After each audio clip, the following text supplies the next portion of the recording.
Look at this. Oh my god. Just look at that. Like, can you guys see? Holy moly. Look.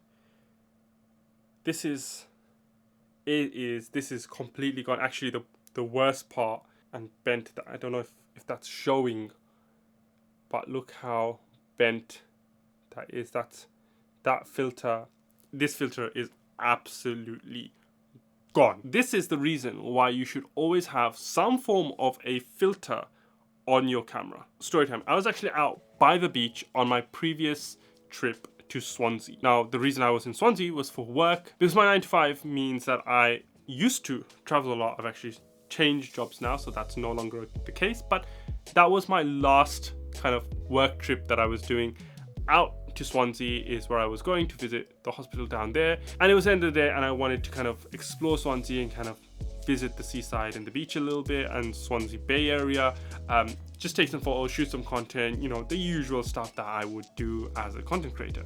Now, the weather wasn't great, but I still tried to make the best of it that I could, and what I did is I took out my Sony a7S III comboed with my 24-105 and also my Sigma 16mm comboed with my ZV-E10 and this lens filter on it, because this was the package that I was running to film myself with whilst I shot more content with the Sony a7S III. So I had this package right here, this kit set up on a tripod, and I was actually standing close to the edge. It was this ledge area that I was kind of filming off of. I was filming the kind of beach and the sea and the surroundings, and I went to kind of adjust the ZV-E10, which was on my tripod at the time, to kind of like re-angle it a little bit so that I could take a different kind of a shot. And I'm using the Falcom F38 quick release system with my cameras right now, and that's what I had my Sony ZV-E10 connected to my tripod with. And by mistake, I don't know what got into me, by mistake I pressed the quick release button, and because the camera, the tripod was kind of angled down a little bit, I was angling it down. I don't know why I pressed it. I must have slipped my finger or something. The whole camera with this lens filter on it slipped off. Oh gosh, there it goes again. Got it back. It slipped off and it fell a good 3 meters down onto the beach. And not only did it fall, it hit the rail as it fell, as I went to kind of catch it.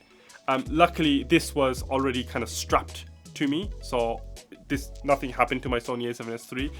But whilst I was fiddling with this, it hit the rail, the lens part like this hit the rail, and it fell about 3 meters down onto the beach, into the sand.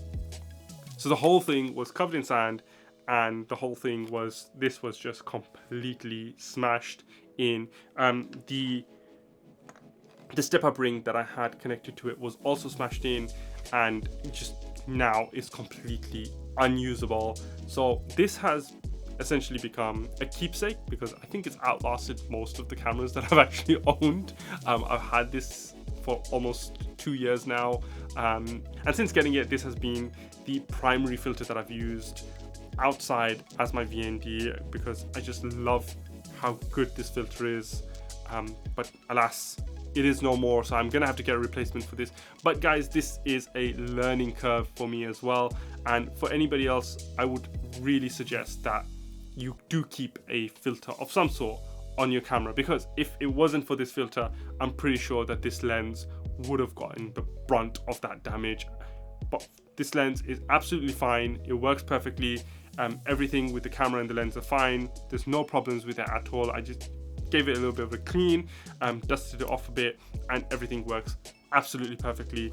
I'm so happy that the damage didn't happen to the lens and it happened to the filter, because the lens is slightly harder to replace, even though they're very similar in price point in terms of what I got it. I mean, this lens is the Sigma 16mm. I got it for about £270, maybe less, I think. I can't even remember.